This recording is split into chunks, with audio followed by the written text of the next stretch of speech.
just to keep surrendering. I mean, he does get you through it in the best way possible. And it's better if you step out of the way.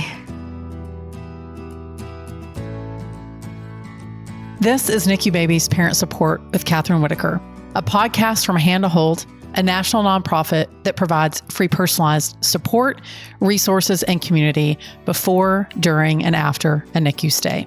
My conversations here focus on education and personal stories with medical and hospital professionals, counselors, therapists, and NICU moms and dads from across the country. So whether you're preparing for a NICU stay, you're currently there, or you're months and years past your stay, you belong here. The NICU is hard. We're here to help.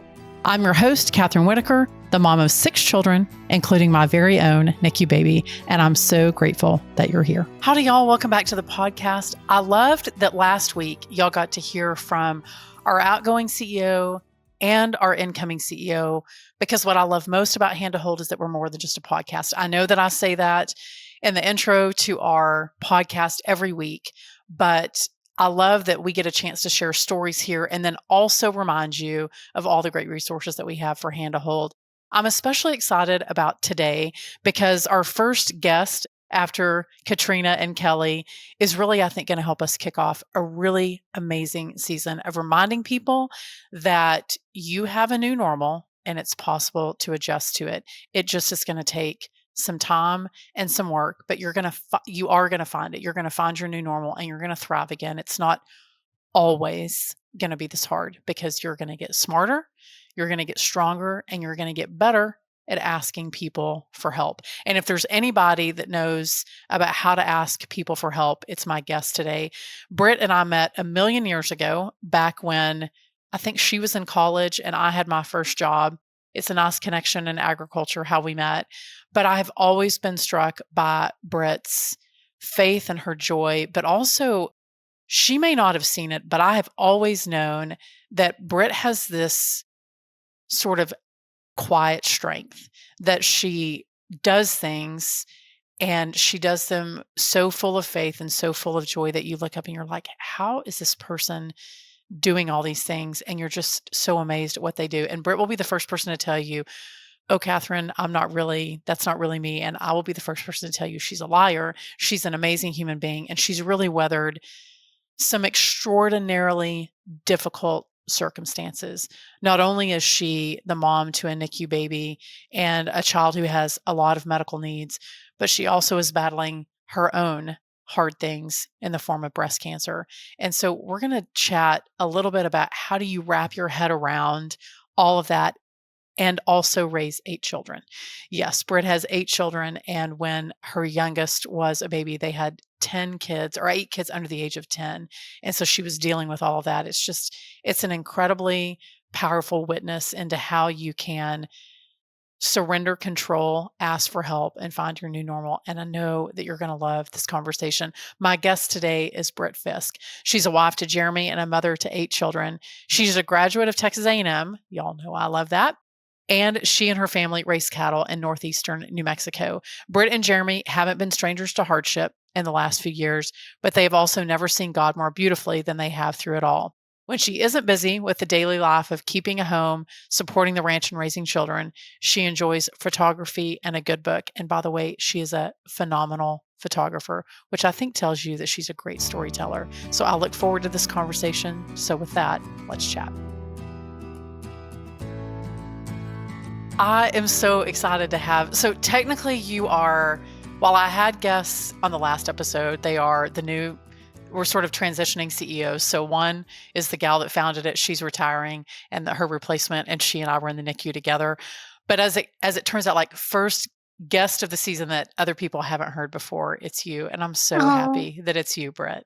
Oh gosh, I'm so honored always to talk to you, Kathryn. You're one of my motherhood idols. So mentors, whatever you want to call it. We met I'll just say a few. We met a few years ago because of a shared love of agriculture. That sort of is a theme this season. A bunch of my guests have a connection to agriculture, but then we found ourselves in the same spaces in ministry, but also in motherhood. And even though we may be a little bit further down the road, we still have children all floating around. Between us, 14 kids. Is that what we have between us? Yeah. Yeah. You have 6. 6 and you have 8. Yeah. Yeah, that's a decent. We can do math. Okay, Yeah, that's exactly. good. Okay, so I want people to get a glimpse of your story. If only I had enough time to ask you all the questions, which we won't. So I apologize in advance. No. But I want to take you back to 2020 Okay. and your relationship with control and how Mhm. that's changed to today in Drastically. 25. Yeah, let's talk about control, because I think a lot of NICU families or families who have kids who have medical complications sort of learn about this word control and their Yeah. relationship with it. Yeah, and then we don't have any. I was just always, before Agnes came into place, the one who had to be in control of it all. You know, I was only doing a good job if I was prepared for everything. And even with my pregnancies, it was like I would do the medical testing to make sure that even if we were going to have a child with special needs, we would know. And I had convinced myself that I can handle that as long as I know about it and I can do all the research beforehand and all of that. And Agnes was born in August of 2020. And she was born with some medical complications. They were under a real rare syndrome that we knew nothing about. And we had done the tests, we had done all the ultrasounds. The only thing that we knew was she had a 2-vessel umbilical cord. And so that was one of those issues in utero that it could cause a number of issues or it could be nothing at all. And all that we saw was that she was measuring a little bit small. But then when she arrived, it amounted to like 5 or 6 different abnormalities. And it just began this journey of being totally out of our hands. And even if sometimes it was even finding the right doctor for her.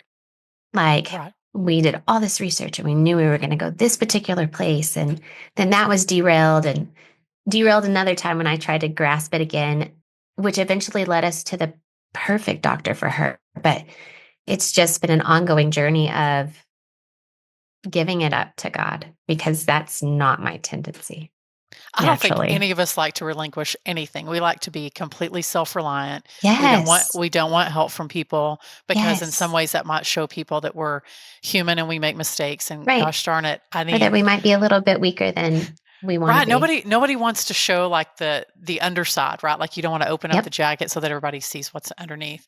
Okay, Yeah. so just so people have perspective, Agnes is your 8th baby, so you Yes. were really good at getting pregnant, Yeah. really good at birthing babies.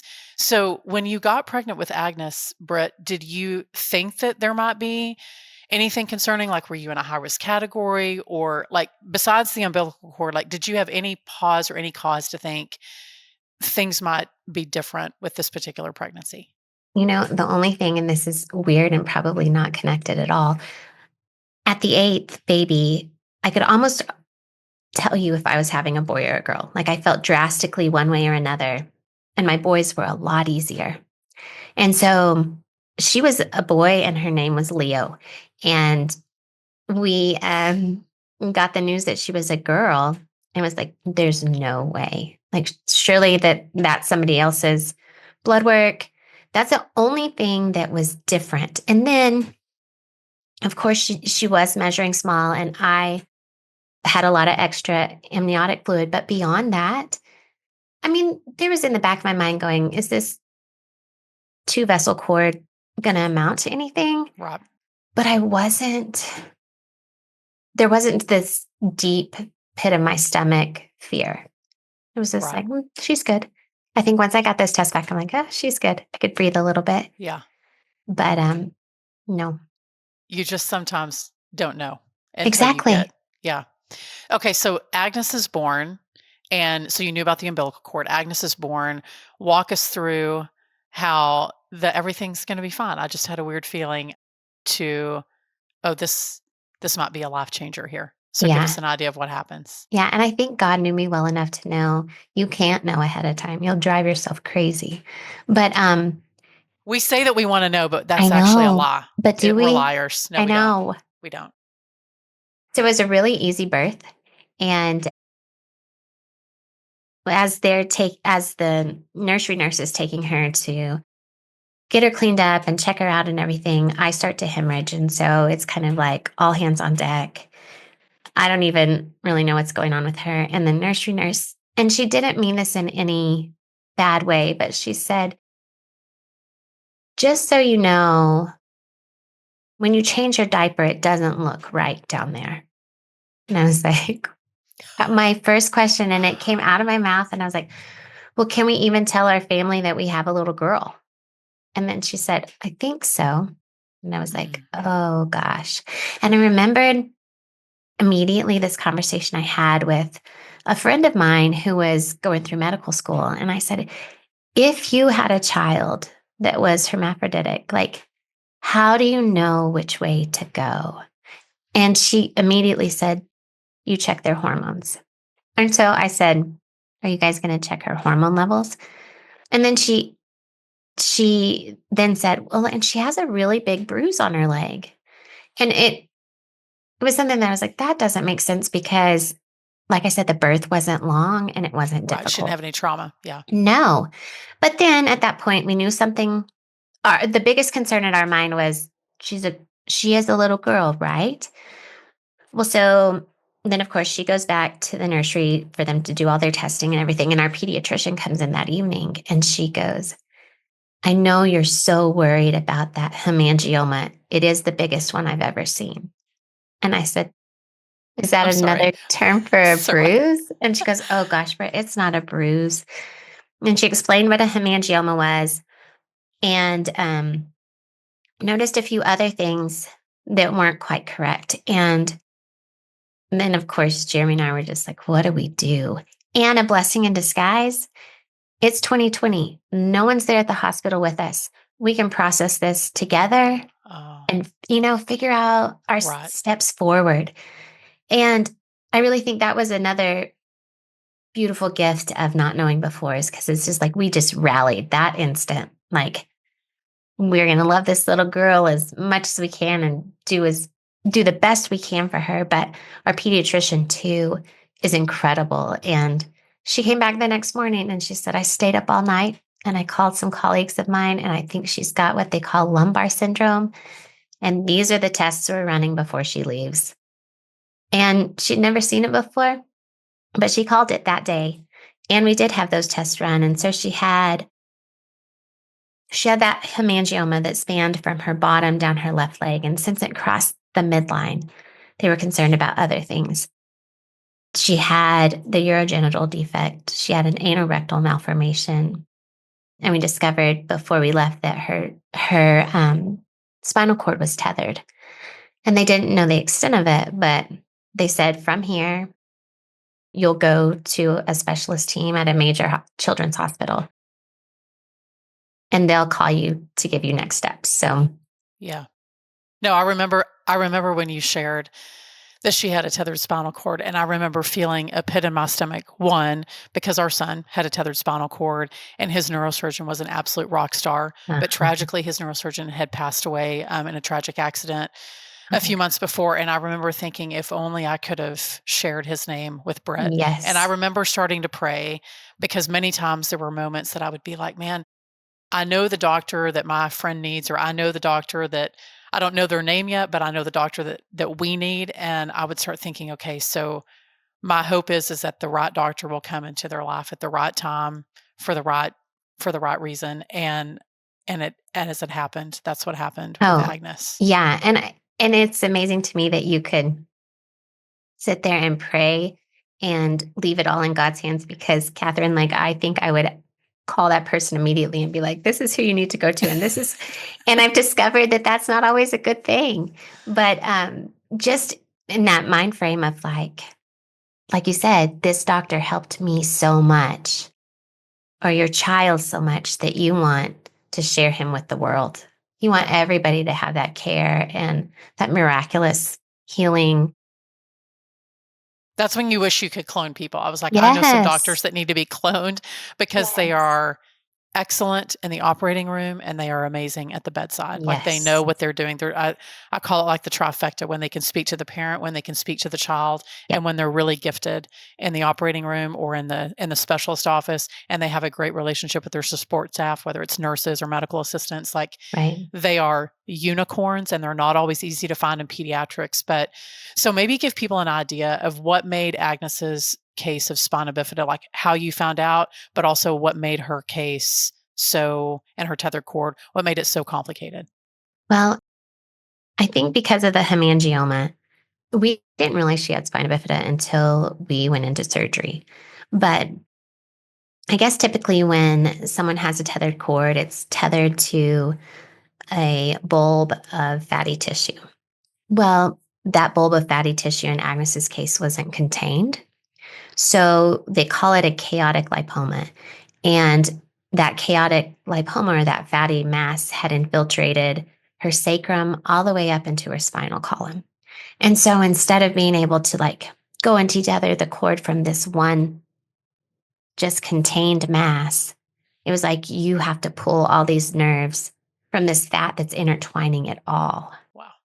And so our first opinion, she had an MRI at 2 months, and the neurosurgeon there said she'll never have a cord that's fully detethered. There's just no way. And then another opinion was like, maybe, but it's not worth the risk right now. And then finally, we found someone who was like, we have to do it right now. So luckily, we found him. This podcast is produced by Hand to Hold, a national nonprofit, but we're more than simply a podcast. Be sure to download our app in the Apple Store or on Google Play, or you can visit our website to discover all the ways that we can support you as a NICU parent at handtohold.org. You can join one of our support groups, sign up for counseling, find loss and bereavement support, request a peer mentor, or check out our educational resources and family stories. And all of that is at no cost to you. So as I'm thinking back to this chaotic time, like you have 7 other children. So give us an idea. Oldest one was how old? Most was 10 at the time, Okay. and the youngest was 1.5. Okay, so you have 8 kids under the age of 10. Mm-hmm. And that sounds stressful enough, right? So you're dealing with things with Agnes. You've got medical issues. You're trying to forge a relationship with your spouse and how are we going to do this together? And then you get some news that was maybe not what you were expecting. So I know that you discovered, I think, some things prior to Agnes being born, but maybe walk us through what you discovered after she was born and sort of as you're in the middle of all of her treatment Sure. and specialist offices and all those things. Yeah. So right before she was born, so I think it was July, I just had an itch on my chest and scratched it and felt a knot. And I immediately just thought, oh, that's just part of changes with pregnancy. And I put it in the back of my mind to check out after Agnes was born. And then when she had all of her health issues, it just left my mind. And I mentioned before, I had an ailing grandfather who had a weird dream in the middle of the night that I called him to tell him I wasn't okay. And so, in an effort to convince him, he had had a stroke. And so he was, I guess, struggling mentally at times. And so Right. I went out there to convince him that I was okay and to let him meet Agnes. But it still, it didn't matter. I was there. He could see me. He could give me a hug. But the whole rest of the day, he was just like, I don't believe it. Well, that night when I was in bed, I was like, oh, I had that knot. And I went to see if it was still there. And it was actually a lot bigger. And so the next day I scheduled a mammogram, and I wanted to wait until we had Agnes's MRI done. And then we got that news that Agnes's situation was a lot more dire than we ever imagined. They said at that point, based on her MRI, they didn't know if she'd ever walk. Mm. I decided to wait until after that to go get a mammogram, and I didn't tell anybody until a couple days before. just because I had convinced myself that it was silly. And turns out it wasn't silly. And they called me within 3 days, I think, and said it was breast cancer. It had spread to my lymph nodes. They didn't know exactly the stage and type at that time, but it ended up being close to stage 3 and an aggressive form. And so then everything switched gears again, because I knew I wanted to go to Houston.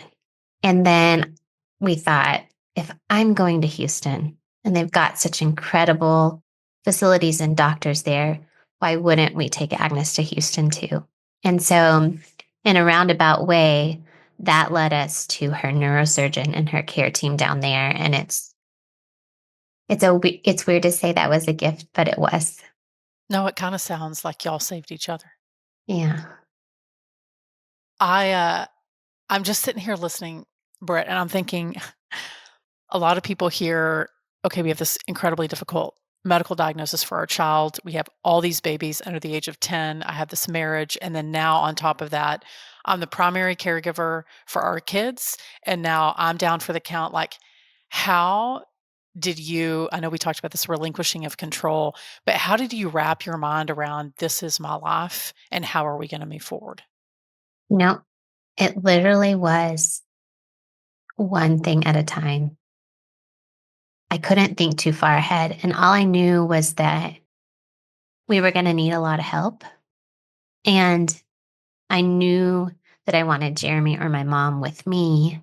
And then someone had to take care of the kids. But at the same time, Jeremy has to continue working. And blessed be to God, he works with my family. And so there was a lot of leeway there. But we were able to hire a nanny.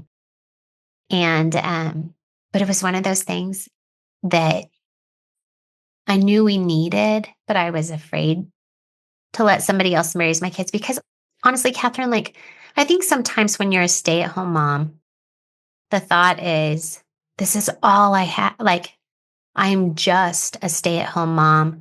So I've got to be the best stay at home mom there is. That's my duty. This is my duty. And when you have to allow someone else to basically raise and school your kids, it just opens you up to a lot of vulnerability and a lot of soul searching of like, am I living out my life of God's calling or am I making this idol of it and being prideful in that? And that there were so many times that God showed me the beauty of allowing others to help you that I was never good at. And I've become better at in the last few years. It's funny that the hardest things in our life teach us how we're dependent, Oh, and yeah. not just not in a bad way, but what a gift that we don't have to do hard things alone. That I know. we can share the suffering, and we've talked about this on the podcast before, and I love that it continues to come up, particularly this season. That there is not suffering without joy, and there is not joy without suffering. You don't get one without the other. Right. They are not mutually exclusive. Right. So this idea that, did you ever feel, Britt, like maybe that was the last thing that you had a hold of and then that got taken away too? Well, I thought that was until 6 months into it, our nanny went back home, which I was through with. I was through with radiation kind of at a point where I thought that things will wrap back up and we'll be fine. And the treatment changed me a lot and it changed my energy levels and it changed what I could handle, almost overstimulation all day long. And my husband said, I'm going to call the local public school and see what it's going to take to get our kids in school. And Kathryn, for some reason, it was that one thing that I was like, no, that's all I have left. And I think I had spent so much time convincing myself that homeschooling was the right way to do things. Like I grew up never imagining that we would homeschool. So when I started looking into it, I really had to convince myself that it was a good idea. And once I did, it was like, this is You the were all only in. thing for us. Yeah. And when Jeremy was like, we got to put the kids in school, I cried and cried. I went up to the school crying, saying, I don't want to do this, but my husband does. So what do we need to do? But there again, it was a hard thing that we did. And I'm not saying that we'll never do it again, but it doesn't look likely. And the kids are thriving. But I did. I felt like, what else? What else do I have to give? I remember standing in your kitchen as you guys were we, like, randomly ended up in your living room Yeah, kitchen. And I remember you telling me, like, "Kathryn, how am I gonna do this?" And I was like, "I don't know, Britt," but I said, "I know that God keeps asking hard things of us, and, the more that we let go, the better it is," which seems counterintuitive, right? Like, I why know. why am I being asked to let go of really good and holy things Yeah, for my family? Like, you can't convince me that it's gonna be good. And then it's almost like, when you look back, I mean, I look back 15 years ago and think all the things that I gave up, thank God I gave them up because now I look at the fruits of what letting go looks like. right.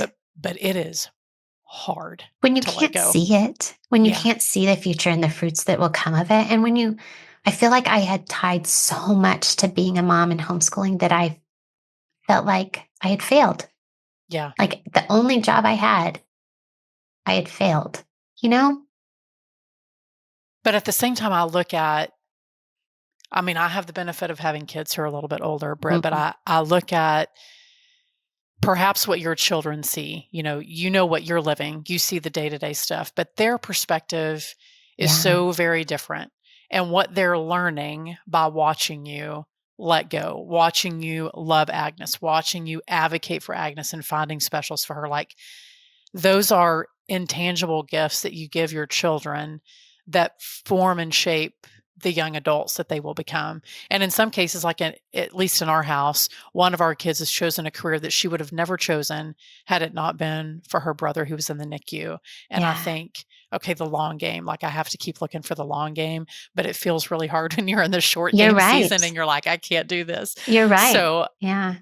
so give us an idea of like where Agnes is now and Okay. where you are now so that people can get a sense. I know we shared the hard stuff, but I also want them to hear some of the Yeah. hope too. So Agnes went on after her spinal detethering surgery to have the urogenital defect fixed. That was 2 years ago. And then she's been in physical therapy for 3 years, and she just actually graduated from her second phase.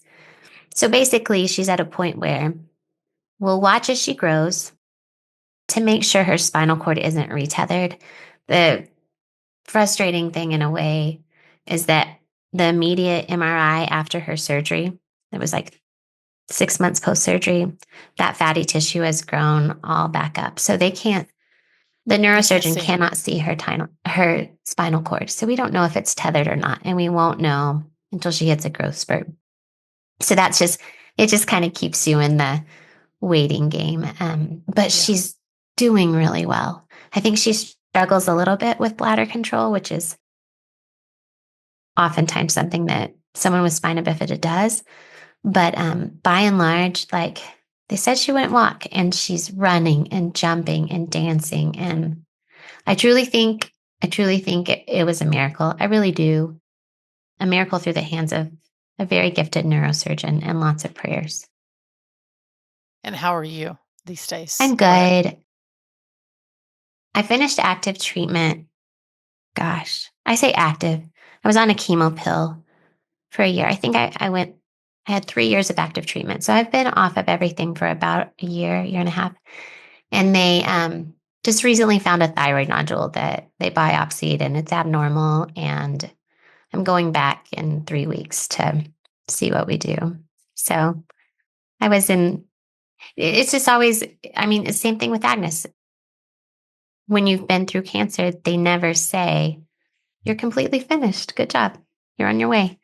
So it's just that, like, you just live until they tell you something otherwise, but sometimes I guess my biggest worry and concern is my family and my kids. And I know thyroid cancer is fairly easily treated, even if it is that. It might not be. But I just constantly think, can my kids handle this? Can my kids handle this? And I forget that God gives them the grace to handle it the way that they need to, even if I can't handle it for them. You know what I'm saying? Like, I do. that's always the thing that just gets me. It's like, I can do this, but I don't want them to have to. Well, we're natural protectors Yeah. as the moms and the nurturers of the family that we tend to default is that we want to protect our kids from the hardest parts of life Yes. because we want them to feel joy. Yeah. But we also know that they have to experience the hard parts in order to fully experience that. But our desire is to always be just like a half step ahead of our kids. Mhm. Like if we could just reroute them to the left so that they don't sprain their ankle, or Right. reroute them to the right so they don't have that heartbreak, Yeah. because we know how much it hurts and our hearts, are sort of always joined to our kids. Yeah. So it's a double-edged sword sometimes Yes. because we know that they Very need to much. experience, but we want to protect them. Yeah. So if you could go back and tell the Brit of 2020 what the Brit of 2025 knows, what would you tell her? Mm. Just to keep surrendering. I mean, he does get you through it in the best way possible, and it's better if you step out of the way. That's good advice. Britt, thank you for so vulnerably sharing your story and also Well, thanks sharing for having all me. the highs and the lows of Agnes. And I'm so grateful to hear that she's doing beautifully.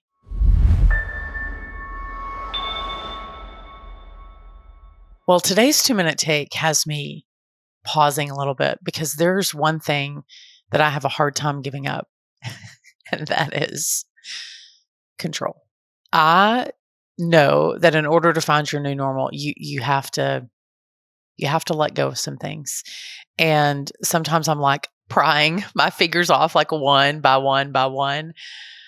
It is really hard to let hard things go and to trust your instinct, to trust specialists, to trust that the outcome that you don't know is going to turn out, is it going to be okay? Is it not going to be, like, trusting that unknown? Easily the hardest thing we did in our NICU experience, both in the hospital and out of the hospital. In today's 2-minute take, I think that was my big, huge takeaway from Britt, is that she had the double whammy, more than a double whammy, but she had this medically fragile baby, all these other children, a marriage, and then she gets diagnosed with cancer. I think many of us may find ourselves thinking, how do you do that? How do you wrap your head and your heart and your actions around, well, are you kidding me? And secondly, like, how do we do this? And I think I was really inspired by Britt that instead of all that control being taken away all in one fell swoop, it was sort of this surrender, and then this surrender, and then this one, and then this one, and then maybe the biggest one at the end, that you have to figure out what can you control, your perspective when you ask for help. What are the things that are within your control? And then what are the things that you have to let go of? And in order, I think, to find our new normal, we have to surround ourselves with excellent specialists, excellent doctors and surgeons and nurses and medical professionals. We have to surround ourselves with a community that lifts us up on those really hard days. And we have to really bask in the love that we have for our children and our families and our partners and our spouses, that we don't have to do all that right now all the time, right? Like, there may be some days that it's easy to let go of control this one thing, and then another day, I'll take that back, and maybe I'll let go of this other thing today. But it is this entering into surrender, I think, that helps us recalibrate and find our new normal. If there's anything that I took from Britt, is that it's a process, and that if it's hard, or you backtrack, or you make big progress one day, that it's okay, that it takes time to do that. None of us is expected, and you're human. Okay. So thank you, Britt, for reminding us that letting go is a process, and it may be something that we sort of struggle with for a while, but that the struggle will get better as we begin to see the fruits. So I just really, really loved our conversation today. I hope you did too. I hope that whether your child has spina bifida or some other medical condition, you are probably learning to let some things go. And I hope that Britt's story allowed you to maybe see it in a different way. If you love the podcast, please share it. Give us a rating over on whatever platform you listen to. You can also watch us over on YouTube, but just know how much we love, love, love having you here. We've got a lot more in store this season. And next time, you're going to hear a little bit about this. When I came out, my son Cristiano had passed. He was alive for 22 minutes. And then Cruz was immediately put on all the things, hooked up. I didn't even get to see him for a long time. And my husband was with Cruz and I was with Cristiano. When I got into the room, I had my family members there and they were all holding Cristiano, but I felt like I was in this, just like a cloud, and I could just see everybody, but I was not physically there.